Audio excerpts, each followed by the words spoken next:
And we are cooking a light and spicy shrimp dish. You know I like light dishes because I've been married to a personal trainer, so then I get less flack whenever I cook something healthy. Well, this will definitely fit the bill then. He'll be really happy with this. And it's spicy too, so it takes our shrimp and kind of kicks it up a notch. More than a notch, yes. Okay. As a matter of A fact, lot. you might want to have an extinguisher at the table if you go overboard with one of the spices that we're using today. What are the ingredients? Well, the ingredients for this particular dish, for the shrimp, we're actually using 2 spices. It's a 5-spice shrimp. 5 spice is actually the name of the seasoning itself. It's a 5-spice powder. I'll hold it right here. And there are different 5 spices that you can use, but usually you find ground fennel, star anise, some cinnamon, cloves, and maybe some pepper. Okay, but it could be any combination, but usually it's a very Asian influenced. So Asian Isle. Asian Isle for sure. Okay, and both fennel and star anise have a slightly licorice flavor to it, so that will definitely come across. Okay, so we're using that and a little bit of lemon pepper, and all we're going to do with that is I've created 1 skewer already, but then the other skewer of the shrimp right here, we just season the shrimp with just a little bit of that, and then we are going to skewer it. I thought I'd show this really fun way to skewer also. If you take the shrimp and wrap them around each other like this, and then take the tail, go right through just like this. And then you can kind of almost create what looks like a lollipop. So those are not the frozen ones, are they? These started frozen. Oh, they did? Okay. Yep, and then you thaw them out. Just don't buy already cooked ones. That won't work so well. And then just thaw them out and just peel them. And then just put them right on the skewer just like this, okay? And then we're going to season those, so I'll grab the seasoning mix for you if you want to go ahead and just give a little seasoning blend to that. Thank you very much. You said a little goes a long way, right? A little, and that's the lemon pepper. You can be kind of liberal with that, but the 5-spice doesn't have a hot spicy. Where we're getting our hot spicy is in the salsa itself. So our salsa is a pineapple and papaya salsa, and we have a bunch of really fresh ingredients that we're using in that. So first things first, our papaya. Papaya is actually one of the top 5 fruits that you could possibly, that you could eat to get really great nutritional value, and a whole cup of papaya only has about 50 calories in it, and trace amount of fat. What you want to do first, though, is get out your vegetable peeler. When you buy your papaya at the grocery store, you should look for one that looks like this. This is a Hawaiian papaya, not to be confused with a Mexican papaya, which is probably about this big. Okay, Hawaiian papaya is what we want for this one. And you want one that's very yellow like this. Why not the Mexican papaya? Well, you can use the Mexican. Also, you're going to have a lot left over, though. Okay. And it's going to have a slightly more mild flavor to it. Okay, this is the Mexican does. Yeah, this is going to be a little bit sweeter, which you'll need to balance some of the spice factor. Okay, so we want that balance in there. So what we're going for here is sweet, sour, pungent, hot, spicy, all those different ingredients. So with regard to the papaya, though, when you get this home, and if it is pretty green, leave it on your counter for a few days to do its ripening thing. Otherwise, then you'll just get a vegetable peeler and you just peel down the sides of the papaya. Once you've done that, cut it in half, and you're going to see these little seeds right on the inside. So all you'll need to do is just take a spoon and just scoop them right out of the inside. Okay, that's the fastest way to get your papaya ready for action. Now you can see all kinds of possibilities here for stuffing this with a nice chicken salad or whatever too. So. Well, now that you mention it, yes, but I wouldn't have probably thought that unless you mentioned it. Well, that's what I'm here for. So we have that. We have our pineapple, and when you're picking your pineapples at the grocery store, other different rules apply. One, you want to make sure that a frond will actually come out fairly easily. Oh, okay. Okay, you want to look for color, some golden color. Should smell it. Should smell like pineapple. Somebody once told me to smell the bottom of it. Is that true? Yeah, you can smell the bottom. It smells like pineapple. Okay. Okay, and so all those factors, if they're there, you've got a really great ripe pineapple. And what you'll want to do with this is the same thing. You're just going to take this and put it onto your cutting board, take your knife, and just cut right down the sides. And that's the fastest way to peel your pineapple. You do that all the way around. So we're going to small dice all of those. The other ingredients that we have in here is red bell pepper, so we can get a little bit of color. And the same thing here, we don't want our seeds in here. So if you just cut right down the side of the pepper and cut all the sides off, you leave the seeds intact, attached to the stem. Great tip. We can use that with every recipe. Yes, you can. That way you're not chasing seeds all around your cutting board. A little bit of green onion, and we've got some cilantro right here. Can I throw these on there? Absolutely. Go for it. Okay. Okay, we're going to go ahead and grill those. Let's move that right onto the fire. Let me put that out of the way. Thank you. And we're just going to grill those off until Does it matter if there's something right there? No, that's perfect, actually. A little extra flavor is what that is. So what we're going to do then is we're going to combine all these wonderful ingredients, our papaya, our pineapple, we have our red bell pepper. If you take a nice look at this, you'll also see that there's a little bit of liquid. That's coming from this. This is a sweet Thai chili sauce. Okay. Point it up a little bit towards this camera, right here. There you go. There we go. Okay. And we'll so get the sweet Thai chili sauce. And this is also found in the Asian aisle at the grocery store. Okay. And it is sweet. It's got a little bit of kick to it. If you've ever had a spring roll, the rice paper rolls, you'll have probably gotten a little bit of this on the side with it. And this is really great just for dipping in as well. So we have this in there, and then the spice, the hot spice is coming from this, okay? This is called sambal olek. This is actually considered an Indonesian condiment. You'll see there's a little rooster on the label. This is akin to sriracha, which comes in the taller bottle. I love sriracha. Well, this makes sriracha look a little mild. Really? Yes, okay? This is a chili garlic paste, and this has heat. A little bit goes a long way. So here is a word of caution, okay? When you add it to the salsa and you taste it, it may not taste spicy right away. So you want to give it a little bit of time, because what will happen is as the flavors meld, that heat factor increases, and you will then taste more. Do not just keep adding more thinking that you need to add more. Okay. Yes, otherwise you'll be dining. Do you like the spicy stuff? Oh, I love the spicy stuff. Yes. So something about crying while you eat is a good thing. Now, what we're doing here, if you just want to let that sit for a second. It's still sticking, so that which means is it doesn't want to go away, right? That's exactly right. Love I know. You do that. I know. This is all good. So you want to wait for the shrimp to actually lift itself a little bit from the grill pan, and that way you know it's time to turn. Once they've been nicely grilled on both sides, then you're just ready to go. And you have this great, it can be either an hors d'oeuvre, it could be considered a full course meal if you want to do it that way, with the salsa and some lovely accoutrement to go with it. All good. Wonderful. So, okay, well, you watch that. I'm going to watch that. And again, I like that you threw that red onion in, too, because it just adds that little bit of... Savory. Yeah, a little savory there. A little bit of bite there. Well, thank you very much. You're very welcome. So don't burn those, okay? I'm not going to burn them. That's your breakfast. They're not ready to go. Yes. Yeah, it's my breakfast. See, look how that just lifted right up. See? Don't make this stuff You've up. taught me well. You've taught me well. If you'd like to take classes from Laura, you can find out more information by giving her a call at Celebrated Cuisine. That number is right there on your screen. It's 480-460-2102, and you can get the recipe for today's recipe, or today's shrimp recipe on our website, abc15.com. Of course, you'll find this one under the food tab. Spicy, spicy, spicy. Okay. Ooh, baby, it's a girl thing. Man, don't understand. It's a good Well, welcome on into the Girls Club. Parents want the best for their babies, no doubt about that. Now, there's a movement toward organic baby foods. We've all heard about it. Organic is foods grown without pesticides and other harmful chemicals, but they can be very expensive. So in the Girls Club, we're learning how to make homemade baby food. And this way, you know the ingredients that are going into your baby's food. You can actually save money because you're doing it yourself over the canned organic baby food. We did a little cost comparison comparing homemade baby food, which is about 65 cents to $1.25 a serving, versus the canned organic baby food. That can run you anywhere from $1.50 to $4 a serving. So a big savings there. You just have to have a little time. Chef Laura is here to show us a couple of easy recipes, and they're really simple, because as a growing baby, they can't really have any extra additives and things like that. No additives at all, as a matter of fact. Not even seasoning. You don't really want to put any salt in there, or oils or anything, especially because you don't know what type of allergies your baby might even have. Right. So really what you want to do is just go back to nature. Okay. So I took organic baby carrots, and all I did was boil them for about 10 minutes so they got nice and soft. Okay. Put them into a little food processor like this, and add a little bit of the cooking water, so that will help to puree it. So if I just hit the grind button, this will start to puree down until it gets nice and smooth. And we just do it until it's really smooth. and it just ends like up this right looking here. like this, right? Yeah, and you know what? And surprisingly, it tastes really great. Should I taste it? Absolutely. The Okay, natural well, if it's sweetness good in the for carrot just comes right out. my little one, then I guess I should taste it. It tastes like carrots. It tastes good. Yeah. Exactly. It tastes better than baby food smells, because sometimes baby food, the smell, oh, I can't stand it. You got that right. Okay. So the other one that I thought would be really great to share is around sweet potatoes. So these are both sweet potatoes, no matter that one is yellow and one is garnet, like a garnet color. Right. Okay. And sometimes they'll refer to these as yams at the grocery store. They're all sweet potatoes. Okay. So either one you Either can one. get. Take one, slice it in half, place it just down on the sheet tray just like this, and you're going to bake that at about 400 degrees for about 30 minutes till it's nice and soft. Okay. Then all you need to do is grab the skin and peel it the peels skin right off. Exactly. And what's great about this is you can easily make some of these for your family, for the people who are bigger. And Yeah, can eat. you can have those for dinner and then do a couple extra for the baby. Stick it in this thing called a ricer, and you just Oh. squeeze this, and watch, it comes right out the bottom, and nice and pureed, all ready to go. If you didn't have a ricer, could I put it in my food processor? Absolutely, you could, and it would just It'd be a little whip up very, very quickly. Okay. Yeah, but this is a great little tool, and this is also great for making mashed potatoes. So. And so you said then once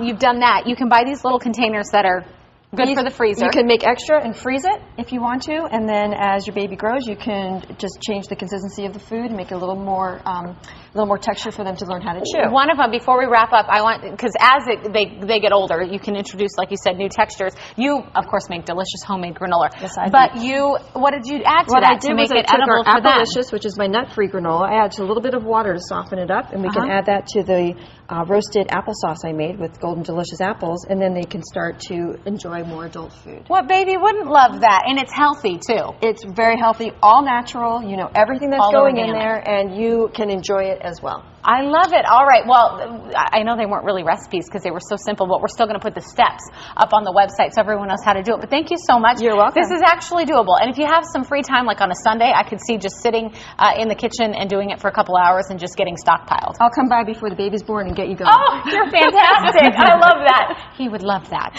All right, Chef Laura, thank you very much. Thank you. Andrea, Pretty easy, right? I have a feeling Carter is going to be the best fed baby in the state. He might get a little chubby because he's going to eat so well. No, he'll be healthy. Yes. Okay.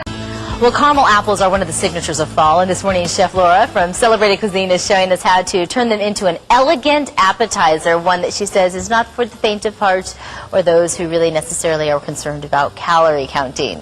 It's just decadent and delicious. Decadent and delicious. Well, we're starting with some bread Yep. that you can either make or you can buy, right? You can make or buy. I bought a cranberry hazelnut bread and I toasted it in the oven just to get it nice and crisp, and I just cut them into nice bite-sized squares. And then onto that, and I'll have you do this, I'm going to have you spread a little bit of goat cheese. I thought you said you were going to put me to work today. Well, maybe I lied, okay? In the meantime, what I've done over here is I started to caramelize apples, and basically what I did was I took some unsalted butter and I melted it in the saute pan until it turned brown, also known as a beurre noisette. And then I added the apples to that, and I'm cooking them until they get that nice golden color on them. And you really want to get that color because that's going to bring out the more inherent sweetness of the apple and just make it taste that much better. Could you use a variety of different types of apples, or is it particularly better to use, say, the green ones? You know what? That's a great question. I'm using Granny Smith apples today, but another apple that I absolutely love to cook with is a golden delicious apple. That's actually one that tastes even better when it's been cooked as opposed to being eaten out of hand. Okay. So we could go either way with that. And if there's something else that you see that you like at the store, then go ahead and buy that instead. But still look for that color. But look for the color, absolutely. So anyway, what inspired me to actually get this recipe going, aside from the fact that I went running yesterday and it felt like fall was actually in the air for the first time. Well, what time were you up? Like 3 o'clock in the morning? No, I was actually up only about 6, so it was pretty good. Okay. So it was really, really nice. But also, apples and honey are really dominant this time of year, especially for those who are observing the Jewish holidays. And we say we have for a sweet New Year, we combine apples and honey for Rosh Hashanah, and also at Yom Kippur when we break our fast. So I thought it'd be really cool to create an appetizer that embodied that particular celebration, as well as creating something that anyone can enjoy any time of year, any time of day. So basically, we're going to spread the goat cheese right on top of the toast, and then we'll add the apples to that, just like this. How's that? That is perfect. I like goat cheese, so I made it kind of thick. Well, you know what? That's great because that's the anchor now for the appetizer itself. Is going to hold all those apples on there. Oh, there you go. We're going to drizzle that with just a little bit of honey here. This is an Arizona honey, so nice and sweet as well. So there's our apple and honey combination. And then we'll just do a little bit of garnish of some fresh mint. Just a little bit on top of that. And then a little bit of fleur de sel, which is a French sea salt, which actually translates to mean the flower of the salt. Now, why that particular type of salt? Again, great question. Because Thank you, by the way. Apparently, I'm getting paid today. If you look at it, it actually has a little bit of a sparkle to it. And what's really neat, because then we add a little bit of a sparkle to our dish as well. So it's not the flavor as much as it is the presentation. Oh, it's all of it. It's both. Oh, Okay. yeah. Fleur de sel is actually one of the highest breeds or types of sea salt that's out there. So it's just a wonderful addition as a finishing salt to any type of hors d'oeuvre, appetizer, main course, whatever it is you're eating. Okay. So anyways, now we have this wonderful cranberry toast that's topped with the goat cheese, the caramelized apples, a little bit of fleur de sel, some honey, and we have the flavors of fall right there in one little bite. Now, what would you recommend serving this with? Well, this I would do definitely as an appetizer when my guests are coming in for an event, or I would also do this as maybe even a dessert. And I heard you mention dessert earlier. There's no reason that this could not be considered part of a dessert presentation or a cheese presentation as well. That's really interesting. It's got a little bit of the salt. The goat cheese is just, obviously just a very distinct flavor. It's very good. And then the apples aren't like super sweet. They're just like mildly sweet. Yep. Then I like that the beauty of the combination. caramelization, a little bit of that butter going in. Delicious. You can find this recipe for the apple appetizer on our website. Look for this one under the food tab. And if you'd like to take some classes from this gal over here, give her a call at 480-460-2102. Well, I'm in the kitchen now with Chef Laura, who's giving us a lesson in risotto, how to make the perfect stuff. Not the mushy stuff, not the stuff that's too hard. Good morning to you. Good morning. How are you today? I'm good, thank you. Good. Well, I wanted to actually break down risotto so we could look at the simple tenets that we need in order to make any type that we want. Okay, and by that you mean adding the different types of flavors into the risotto? Exactly, and then the technique for actually making it. Okay, so from start to finish, basically what you always want to do is you want to start with making sure you have hot liquid, which could be vegetable stock, chicken stock, whatever the case is, going in a little saucepan, just getting nice and hot. Because when you add this to your risotto, you want to make sure that you're not slowing down the cooking process. Risotto has a reputation of taking a really long time to make, right, but in actuality, it really can be done in about 20 minutes. Oh, okay. The basics for risotto is this. This is called arborio rice. You can also use something called carnoli rice. And what will happen is this will absorb the liquid slowly over the course of about 20 minutes and become about 3 times its size. Okay? So what we want to do is we want to heat up a pan, and once our pan is hot, we'll add a little bit of olive oil to this. And once the oil gets hot, we're going to add an aromatic. So that could be garlic, it could be shallot, it could be a combination, it could be sweet onions, it could be whatever you'd like, but something that's going to create a base of flavor for our dish, okay? So I hear oil going. I'm going to add my shallot to that, and I'm also going to add the garlic. And then, of course, I want to season as I go along. I don't want to have to dump in a lot of seasoning at the end. So we'll just give it a nice little hit of kosher salt. And so what's going to happen is this is going to start to cook.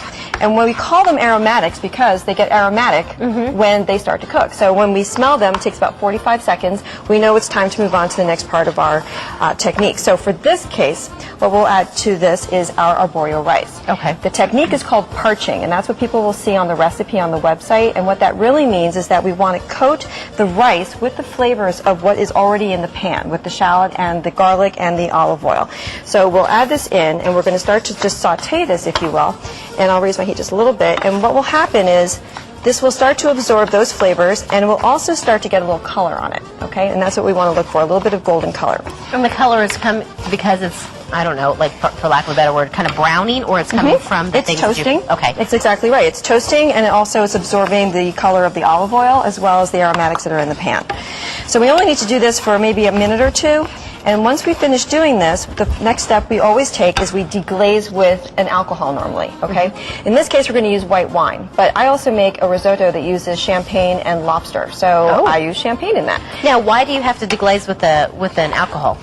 Well, again, it adds a level of flavor to the dish, okay? You wouldn't have to. If you wanted to just move right into using your stock, you absolutely could do that. But in this case, if we want to have a lot of levels of flavor, what a great addition. Okay. Okay? And, you know, I've never heard you object to cooking with wine before. I've never objected, and I was just curious what it did. So you'll hear I'm this not going too. to mess with perfection. And we're going to get a little bit of a sizzle. Okay. And now we're just going to get enough that this will start to absorb the actual alcohol that's in the pan. So we're just going to keep stirring this. Okay. Now, the other thing to bear in mind also when you're making risotto is you don't need to make a lot, okay? It's not normally used as a main dish unless it has other things folded into it. So you can really get by for maybe 2 or 3 people with cooking with the basics of 3/4 of a cup of dry risotto or dry rice. It's going to puff up so much. Exactly. So the recipe that I put on your website, you could actually cut in half and easily have enough food there for 2, 3, maybe even 4 people. Okay. So you can see this is now starting to absorb. Now, what you don't see me doing is stirring vigorously. Okay. Yeah, just kind of like loosely. Exactly. Kind of like a lazy S, if you will. And the reason for that is the more we stir when something is cooking, the more we cool it down, and we basically slow down the process. Okay. So we want to actually let that absorb, and you can see it really going now. At this point, when we're down to maybe not even a half a tablespoon of liquid left in our pan, we start to slowly add our stock, okay? So I'm going to add a couple ounces of by slowly, because you don't necessarily want to cool off everything, you just heat it up? Slowly stirring and slowly adding the stock because we don't want to drown out the risotto. Also, we want to be sure that when we're cooking this that we're not overcooking it. So going to your point earlier about it being gummy or gloppy or whatever, that's too much liquid. We still want our grains to be separate because it is, in the end of the day, still a rice. Okay. Things that will make a risotto creamy, one is just the nature of the rice itself, but also the addition of a dairy product like a cream or a butter or something like that, or cheese. And it shouldn't be us because we're cooking it improperly. It shouldn't be us, exactly. We're going to get a little bit of help, okay? So now you can see my The other thing you want to do is manage your heat. So if you feel that your liquid's being absorbed too quickly, if you're working on electric, just lift the pan up off the electric. That always works. Or just drop it. And if you're working with gas, obviously lower your flame. Okay? So now we're ready to keep adding this to here. So this is basically what you do. I always joke with my clients and my students, if you're hosting a dinner party and you're serving risotto, there's always someone who comes who wants to have something to do. Give them the risotto duty. It'll keep them occupied for a good 20, 25 minutes. They absorb, and then they just keep adding the liquid, adding the liquid. This is the finished dish right here, and these are the ingredients that we've used. We used a little bit of salt. In the end, we're going to put a little bit of Parmesan cheese, and we're going to fold in these Roma tomatoes that were diced, and I peeled them just using a vegetable peeler. Okay. Okay, so if you use one of the serrated ones, you don't have to go through the whole blanching process for your tomatoes to peel them. And you didn't warm those. You just kind of folded them right in. They folded right in, and I just plated them up with a little bit of our basil, which I did what's known as a chiffonade. Yes, you don't do anything without chiffonade basil. Or some type of garnish. Absolutely. Love the garnish. Well, it's her favorite thing. It's all about the garnish. So if you'd like to take classes from Laura, you can find out more information by giving her a call at Celebrated Cuisine. That number right there on your screen is 480-460-2102. And you can get the recipe for today's risotto on abc15.com under the food tab. All right, no stress. That's what we're all about this morning in the kitchen. And stress often comes along with entertaining. But this morning, Chef Laura from Celebrated Cuisine has a meal that we're going to make ahead of time that's fabulous so we can actually enjoy the party. That's exactly Good the morning. point. Good morning. So, yes, holiday entertaining, stress in the holidays. Yes. They seem to go together really well. So, for the purposes of today, I thought I would share a couple of recipes that you can actually prepare ahead the morning of, even the day before. So all you have to do at your dinner party is just put it in the oven to warm it up. Okay. And that way you can actually enjoy your party as much as your guests do. Wow, I'm surprised because I'm looking at what we're going to prepare right here, and that doesn't look like something that we would make in advance that would still taste good. Yeah. Well, let me show you where you would start and where you would stop. Okay. So the base of the plate is actually a russet and sweet potato puree. Those are garnet sweet potatoes. What you do is you just cut them in half, roast them in the oven together at 400 degrees convection or 425 conventional. When they come out after about 25 minutes, you'll see that the skin will peel right off. So healthy too, right? Really healthy, really good for you, high in beta carotene, so a great way to get your antioxidants. And what you do with this is you just actually break this up and you can just put it into this thing, which is called a ricer. Think of it as a ginormous garlic press. And you can also add to it the russet potato. Oh, both of them, okay. And notice that I baked this potato. I did not boil it. Exactly. So they all cooked at the same time. So let's take a piece of that for right now. Throw that in here, and then if I run this through my garlic press, put the lid down right here, I just give it a squeeze right into my bowl. What's in your bowl out there? Just a little bit of milk. That's it. So I'm only adding a little bit of milk because I just wanted to lighten it up just a little bit. And then I'll add a little bit of kosher salt to this after I've mixed it up with a spoon. And then what I can do with this then is put it into a baking dish. After it cools, put it in the refrigerator covered. And then the next day when I'm ready to heat it up for my party, take it out when I go to heat up the oven, and then uncover it or keep it covered with some foil and bake it up at 350 for about 20 minutes. Two questions that I have with this. Does it change the flavor by combining the two different types of starches, the white and the sweet potato? Actually, it does, because the sweet potato by its nature is sweeter. So it's going to add that additional sweetness, and the russet potato is a little starchier, so it's going to add that additional texture as well. And then also I wanted to ask, if you don't have one of these, or what is the purpose of using a rice strainer? When you use a ricer, you get lump-free. Oh, you okay. also don't whip it too hard, so you kind of make tough potatoes instead. So it's a really nice thing. But there's no reason you can't do that in a mixer or a food processor or just with the spoon. Perfect. That's all fine. And what I do is I bake them off in little ramekins so I could get that kind of a shape, and I just pop it out that way. So we just went this and then this. Right onto there. This over here is the sauce for our meat. So what I did was I seared my meat off, and what you would do ahead is you would brown or caramelize the beef in a little bit of clarified butter. And then once you get to this point where you're basically rare, is you cool that off, wrap it up, put it in the refrigerator as well. And then when you're ready to heat it, it goes in the same oven as the sweet potatoes if you're just cooking them for the first time, or it can go on its own for 400 degrees as well. And then you just get to your desired doneness. To the same pan then that I cooked the meat in, what I would do is I drain all the butter out, I would caramelize off my shallots, and then the next thing I do is I add Madeira to this. And Madeira is a fortified wine from Portugal, and I just have to reduce it just a little bit. Once that's been reduced, I add to this some thyme and something called demi-glace, which is brown stock and brown sauce that's been reduced by half. And you can buy it already made at places like Sweet Basil and AJ's Fine Foods. They all have it there. And it's a really nice thing because what it does is it adds flavor and texture to the dish. And we just added just a little bit like this. We're going to use that for garnish. That's our parsley. Do you need any of this in there? We're going to season with a little bit of salt, so go ahead and add just a pinch of salt. And as you can see, if I just raise my heat a little bit, this will reduce very quickly down to a really nice sauce. This you could actually make ahead, cool, and then when it comes time to serve, put it in a saucepan, heat it up till it just begins to simmer, and then you can just sauce everything. And right so on we the plate. want it kind of liquidy. We don't want it to be kind of a... You don't want it to be sludge, for Sludge, sure. okay. Sludge is not the good one, but if you All right. look at this now, we've got a great nappe, which is the texture we're looking for a sauce, and we're ready to go with our dinner party. And that would just drizzle right on top. Right on top, and that's it. Wow. How in the world did you do that in like 4 minutes? I have no idea, but I'm glad I did. I'm not worthy. Well, when you're having people over, the one thing you need less of is stress. Stress, because it tends to go hand in hand with entertaining. But Diana Sullivan is with a lady who knows all about stress-free cooking, and we want to learn more from her about that. Because I tell you, I don't know about you, Diana, but I freak out every time. I want everything perfect, and I forget to have fun. You have no idea who you're talking to. The queen of stress.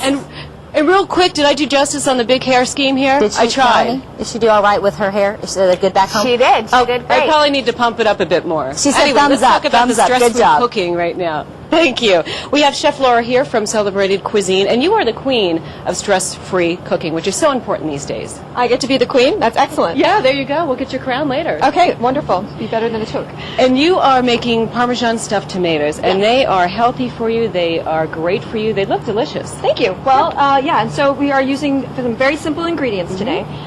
The recipe you'll see online will actually call for Roma tomatoes, but when I got to the store, I didn't like the way they looked, so I bought some vine-ripened tomatoes instead. Regardless of what kind of tomato you buy, just don't ever refrigerate it when you bring them home from the I grocery heard store. that recently, and put them out on the shelf. They only last Leave for them on the about counter. 3 days. Once Yeah, but they're they ripe. continue to get sweeter and more ripe. Otherwise, the cold just stops it. We also have in here, we have some panko, which is a Japanese-style breadcrumb. Breadcrumb, okay. Pine nuts that have been toasted. You want to get that additional flavor from toasting the nut. This is a Spanish olive, and it has a pit in it. So I want to show you really quickly what to do to get the pit out. You just take your knife, press on this really hard, and you're able to actually just pop the pit right out. And then this has been coarsely chopped. We have got some capers and some grated Parmesan. And you know, I've always had a debate about capers, and it was actually used as a currency of some sort in the ancient days. Did you know that? No, I didn't, but I did there's think they an tasted FYI like for gold. you. So excellent. So what you want to do is just combine all of these ingredients, including some minced up parsley. And the parsley that I use is a flat leaf parsley. It's an Italian flat leaf. When you go to mince this, the only sound you should hear is the sound of the actual herb being chopped, not... Because from a knife skill standpoint, that just dulls your blade, okay? So anyway, once these are all pulled together, just like this, you're going to mix it together and add a little bit of olive oil, and then taste it to see if you need any salt or pepper. Because you've got Parmesan cheese in this, capers and olives, all of those are salty, so Yes. chances are you won't need a lot of salt. And you should rinse these capers off to begin with if you get them out of a jar because of that salt content. You can, absolutely, yeah, or at least just drain them. So you drain or rinse either way. Then what you want to do is take your tomato, and in this case, I sliced off a little bit off the bottom here, so when I set it up on my buffet, I'll have it stand up for me. And then this tomato is going to then just get filled with that wonderful filling that we made, just like this. We just stuff it up. And there's no butter, there's nothing like that, nothing Nope, of that just nature. a little tiny bit of olive oil, which I'm going to put onto the sheet tray here, and I will grab my olive oil and just drizzle a little bit right on top. And olive oil is great for you. Olive oil is great for you, absolutely. And if you notice, all of these ingredients hail from the Mediterranean, so anything along the Mediterranean diet guidelines is going to be great for you. Sure. So this just gets drizzled, and then we put this into the oven at 350 for about 18 to 20 minutes, and we let it bake off. And once we finish baking it, we just take a little spatula to remove it to our buffet plates, and we can set that up, and it becomes a lovely single serve item for your guests, or it's a nice way to serve your family also, a really healthy and delicious combination of flavors. And it could even be used as an appetizer, isn't that right? Absolutely. As a matter Vegetarian? of fact, vegetarian appetizer, vegetarian all around. And I was talking to someone earlier, you could even take the smaller cocktail tomatoes and make them bite-sized if you want to. Oh, that's a great idea. And how do you know if you have the best tomato out there? I mean, we know that they should not have any wrinkles in them. When you're picking your tomatoes, you want to look for some great color. You want to make sure that they're firm to the touch, but not hard as rocks if you're planning on using them right away. And it's always great to let them ripen for a day or two on your countertop. Well, that sounds wonderful. What a great dish, and good for the holidays, too, to warm your tummy. Absolutely. It'll warm your heart, too. There you go. Thank you so much, Thank Chef you. Laura. Appreciate your time. Now, if you'd like to take classes from Laura, she does have classes here. You can find out more information by giving her a call at Celebrated Cuisine. That number is 480 844-660-2102. I'm in the kitchen with Chef Laura from Celebrated Cuisine, and you are showing us how to cook, well, with balsamic vinegar, because I smell that right now. Yeah, we have a little of that going. I have a little balsamic going on, and we're also cooking with parsnips and carrots. Parsnips and carrots, yes. As you know, Passover is coming up next week, and I have found with my clients that they're always a little challenged by how they can supplement the Passover table and also the rest of the week in a way that they're not just eating matzah or getting just tired of the same old thing. Sure. And there's a couple of recipes that people use carrots for. They're very, very traditional. Well, there's nothing about me that's really traditional except having been classically trained, so I try to take the traditional and put a little twist on it. Okay. So what I did today was, and these recipes, by the way, are great throughout the year, whether you celebrate Passover or not, okay? But basically, and at its core, we were dealing with parsnips and carrots, and these obviously very, very similar, Sure. but they taste very different. And there's actually a little bit of a more sweeter, stronger flavor to a parsnip than there is to a carrot. But they are in the same family, so they belong together. And this one's also grown, it's like a root. It's a root vegetable. Okay. It's exactly right. Okay. It's grown the exact same way as your carrots are grown.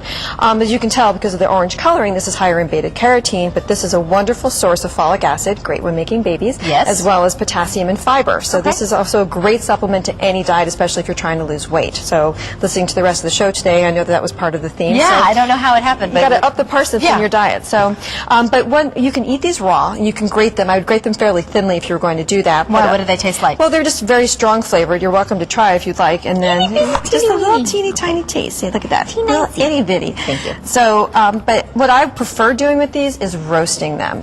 Roasting them, or you can even boil them in puree. A lighter carrot. Exactly, but it has a little more sweetness to it. So when I roast these, what ends up happening is that it caramelizes. The sugars that are naturally found, they're a little bit higher in sugar. They caramelize, and so they bring up that sweetness that much more. Oh, okay. So you get this little bite of yummy, okay?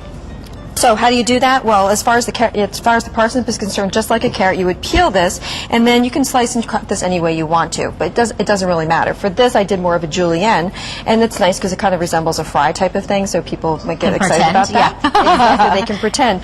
But you can also cut this in bigger chunks. The key there, though, is to make sure you use uniformity in how you cut things, so that you are sure that things cook at the same speed. Okay. So regardless, one thing I do want to point out to, I do this with my students all the time, is when you are cutting it, especially if you want to do a julienne, notice one thing I'm doing right here is I created a flat surface. Okay. So I'm not chasing this all around the cutting board while I go then to cut all my little planks, okay? So I can just take this and then cut each of these into thinner strips to resemble that. Now, I noticed there's a bit of a root right here. Is this going to be tougher, and do we need to leave that part out, or are we You're gonna, okay? just like with the carrot, you're going Okay. to just cut that up and eat that as well. So Okay. the whole thing is edible except the tip and the tail, basically, okay?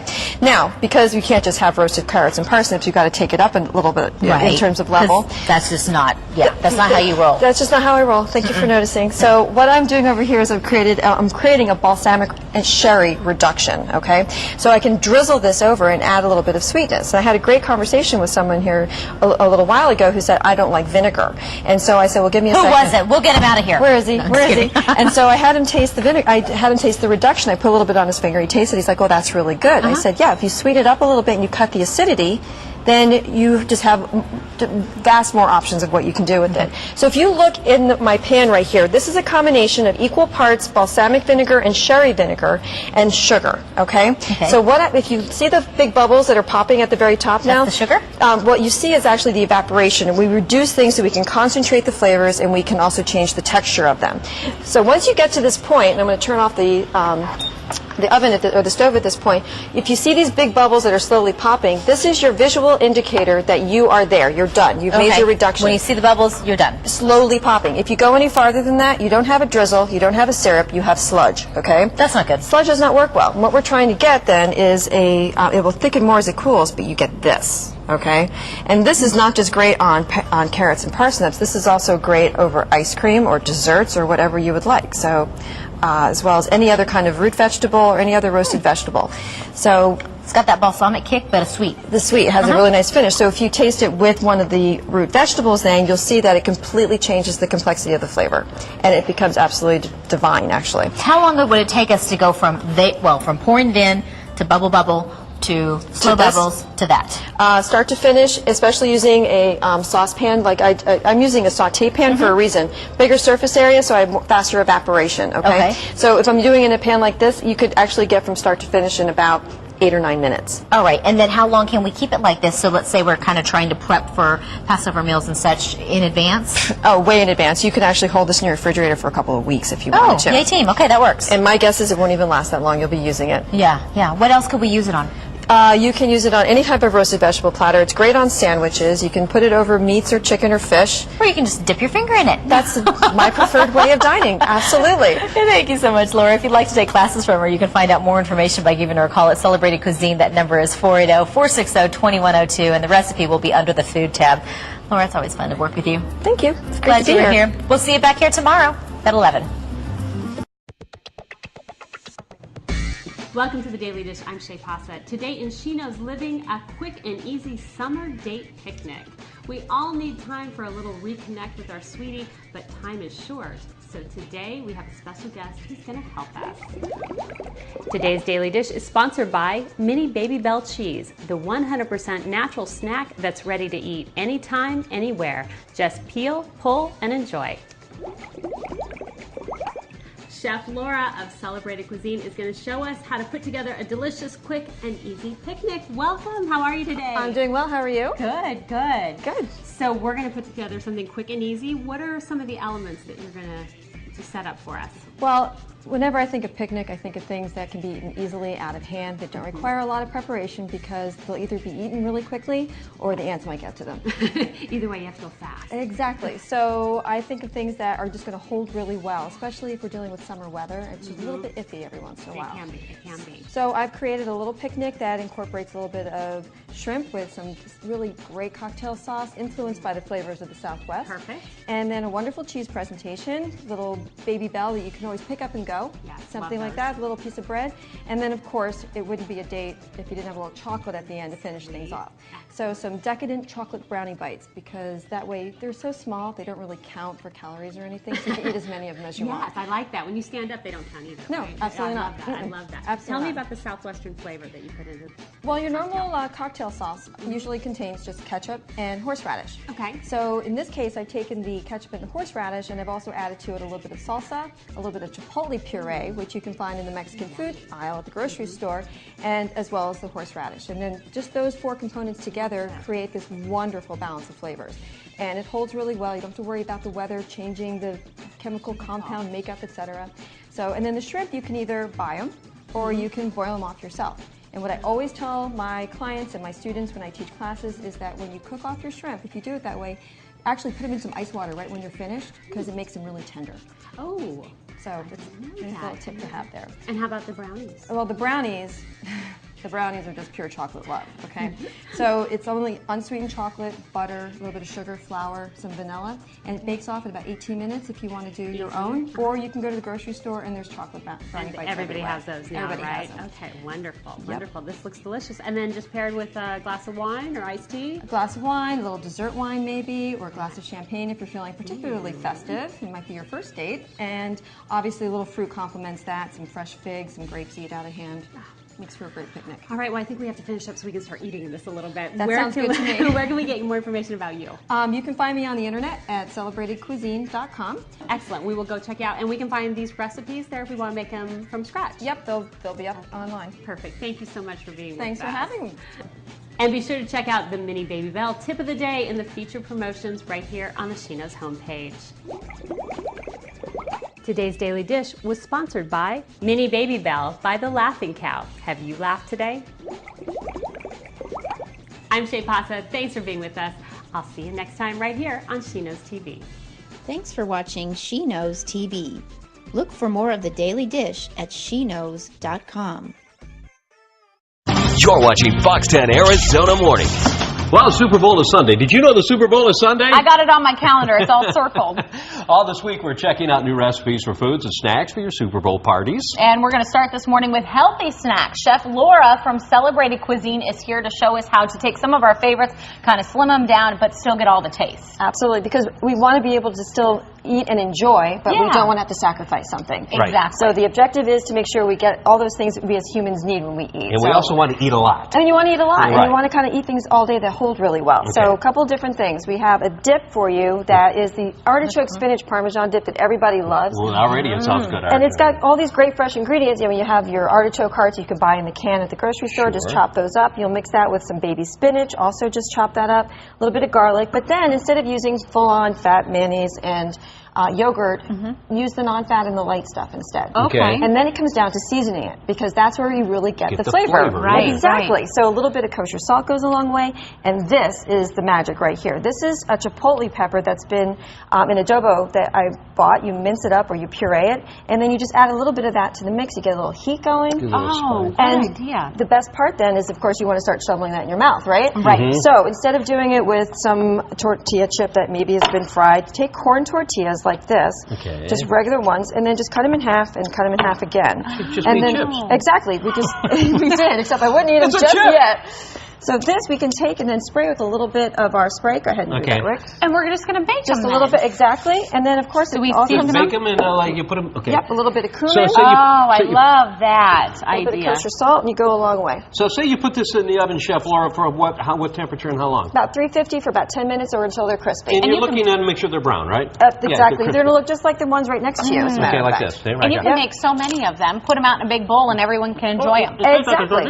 See? It's just like a tortilla. Perfect. Imagine that, because it's a tortilla that we baked and turned into a chip. Right. We just There's didn't no have to fat. dip it in a big vat of oil. So, Okay. so then the next thing that I really wanted to show you is how you can make this wonderful little shrimp tostada bite right here. Okay. We think Super Bowl, we think guacamole, right? Yeah.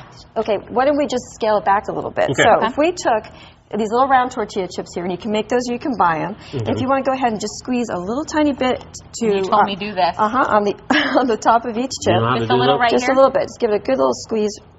There you go. And why we did that was we created an anchor, okay? So these are my shrimp right here, and all I did in my grill pan is I seasoned them with a little bit of a chipotle powder. And you which didn't is put any this. oil in there, or anything? Nope, Okay. nothing at all. It's a Okay. cast iron pan, Okay. and I grilled it on both sides, and I can take this shrimp and put it on each one. Okay. So go ahead and do that, and Okay. use this if Okay, you'd go like. ahead. Hurry up, Andy. Okay. I'm hungry. I know, you want to eat one. Well, I want to eat while one she's too. doing that, why don't you take this, and you can do And a this goes little on top of drizzle the on shrimp? top. Yeah, we're going to test out your garnish Look at how skills here. great this is. So just a little bit on top. What that is a non-fat sour cream that's seasoned with a little bit of chipotle as well. Oh, so you can still have your sour cream, your Is chip, this your guacamole, supposed but... to be like an artistic thing? Or You can make it any way you want. Wow, you were quite the chef. Let me give you one more drink. And then we're going to garnish it with a little bit of pepita. This is a toasted pepita. This is actually the inside of the pumpkin seed. Oh, Okay, right. so we toast those this is off. going to be amazing. And now we get this little bite of crunch and the super decadent flavor of the guacamole and the sour cream, etc. But much, much better for you. And Okay. it's also real satisfying. So if you want to try one of those. You try Put one of one those. on here. Oh, the seed. I missed your... Yeah, because you missed it. I didn't pepita you. I'm sorry. Is it good? It's very good. I want to ask you too Wow, about zip. this, It's because got a this zip. is such a great idea. Instead of putting out all the nuts and everything that you just shovel in, this is such a great idea. Granola. So that is Laura's Gourmet Granola, which happens to be my product. Yours? Go figure. And that is one of our flavors, Honey Roasted Peanut Crunch, which has just this wonderful cross between a peanut butter cookie and peanut brittle, but with a conscience. I love it. Okay, so anyway, we say which flavor of you because everybody has a flavor. And for Laura's Gourmet, Honey Roasted Peanut Crunch and Super Bowl seem to go hand in Can we hand. find it in the stores? You can find it all over Arizona at Whole Foods, AJ's, Sweet Basil, The Kitchen, Chloe's Corner. Lots of restaurants use it for food service. Great. Tempe Downtown Market. You can find it a lot of places. So All right. Do you have a website, too? I have a couple websites. You can go to celebratedcuisine.com, and you can also go to laura's-gourmet.com. And we'll Did you make try sure this we'll dip, get the links Andrea? on our Did you try website. the dip? Absolutely. I gotta try it. Good. Well, one has to read, so you get to eat always, and I'll eat in a minute. All right, thank you so much. Very good. Very good. Thank you so much. Thank Recipes you. on the website. We're going to start things out with baking, because I bet there are a good number of you that are already up and thinking part of the things that you need to do today are make some cookies. Perhaps you have a cookie exchange coming up where you just would like that scent wafting throughout your house. Because frankly, the holidays are a lot about sweet treats and cookies. The highlight of the season, and this morning we are getting a lesson, that is, in cookie making from Chef Laura from Celebrated Cuisine. Good morning. It's good to see you again. Happy pre-holidays. I know. We were just talking about, have you been to a cookie exchange? I didn't get invited to this. Been to a cookie exchange? To one this year. I am the cookie exchange right now. I know. We've been doing a class tomorrow night for 14 people. Everyone leaves with 14 dozen cookies. And then they can go off and do their own exchanges, but they're going to bake. And 14 different recipes. 14 different Tried recipes. and true good ones. I love it. Yes, I may not look so stress-free after that class. We'll see how that goes. I don't think you will. I don't think you will, but we got you before you get stressed. What are we making today? Well, we're making a white chocolate and cranberry cookie. But what I wanted to really talk about was how you can be completely successful for your cookie baking this holiday season. Okay. So there's some simple tools of the trade that you should always have, either a stand-up mixer or a handheld mixer, really, really good to have, as well as spatulas. And then I want to point out that there are two different kinds of measuring cups in this world. So when you're baking, always be sure that you're using a liquid measuring cup for liquid, things that you can pour, and then dry for things like flour, sugar, etc. Okay. Because it makes a difference. Baking's a science, and if you don't have your proportions correct, then your things aren't going to come out right. Cookies will crumble, cakes will fall, etc. Okay, so that's my problem. Who knew that that wasn't that I didn't have any skills, it's that I don't have one of those. See, you just need the right tools of the trade. I'm sticking to that story for sure. Okay, well, and you can have it. Also, in terms of ingredients, every cookie recipe you're going to find is going to include either baking soda or baking powder or a combination. And what you need to remember is that if it just calls for baking soda, as soon as you've mixed that dough, you need to get it right into the oven. But if you're using baking powder as well, then you actually have an insurance policy and you have a little extra time. Would you say that again so people can get that? If it just calls for baking soda, you want to get it mixed and get it into the oven immediately. Okay. And if it calls for baking soda and baking powder, you have an insurance policy because the baking powder actually reactivates when it hits the heat of the oven. Okay, very good. Otherwise, what you can do to make it a little stress-free is you can actually portion out all your dough like this and refrigerate it, and then pull it out and go right into the oven if you wanted to have really warm cookies from the oven. Okay, now you're just getting out of control. If we have nice and moist cookies, then I figure it's a success. Okay. That's for most of us. The other thing too is when you're going to do your mixing process, you really want to make sure you cream your butter, okay? So butter gets creamed first, and it's going to get that nice light color. Then after that, we can go ahead and add our sugar. In this case, this recipe just calls for brown sugar. Okay, I don't even use any white sugar, and it gives it a really nice caramelized kind of flavor in your mouth, okay? So we're going to go ahead and cream the butter and sugar together, and then the last thing we're going to add to this equation is our egg and our vanilla.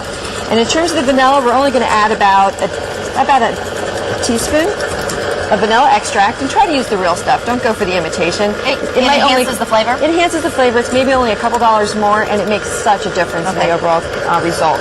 And then last but not least, we'll add our egg. Now, this is where your next science comes in.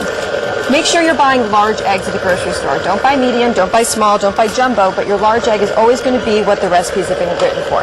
Okay, once this has all been combined, you always want to take a moment, stop, you want to scrape everything, and then the last thing you're going to do is add your dry ingredients right before you add whatever chips and fruit you're using. What I've done in here is I've mixed up my flour, my baking powder, my baking soda, and my salt. It's all sifted together so it blends well together, and I'm only going to mix it together on low speed so I don't create like a tough cookie. Okay. You can be a tough cookie, just not what we're having on the plate. You're a pretty tough cookie too, girlfriend. Yeah, well, that's what I've been told. So get all that in there, and then, of course, do yourself a favor. When you bring your mixer back on, start at low speed so you don't end up looking like Santa Claus. And so you do recommend putting all of our dry ingredients in a separate bowl? You always want to mix your dry I've never done separately. that. Yep, mix them together Couple separately, mistakes I've sift made. it, and then it all gets blended together. And you'll notice, too, I kind of had everything lined up in the order I was going to use it. I'm not just doing that for show. That's what I do. And this way I have a double check that I included all my ingredients in the actual recipe. A lot of times, we go and we try and make the recipe double. Let's say we need to make more. Do you recommend just doubling everything, or are there mistakes that we can make when we're trying to increase that recipe and get a little more out of it? If you're baking, it's pure math, okay? Baking is math and science. So if a recipe calls for a cup of flour and then you're going to double it, then you're going to go to 2 cups of flour. Okay. Just make sure you never pack that flour in. It should be the only thing that ever gets packed into a measuring cup is brown sugar. Everything else just gets lightly. That's mistake number 3 I've made. I I promise you, I do not bake very well. I think you need to come to our cookie class tomorrow. Well, great. And then at this point, the last major tools of the trade for making successful cookies, one is a portion scoop.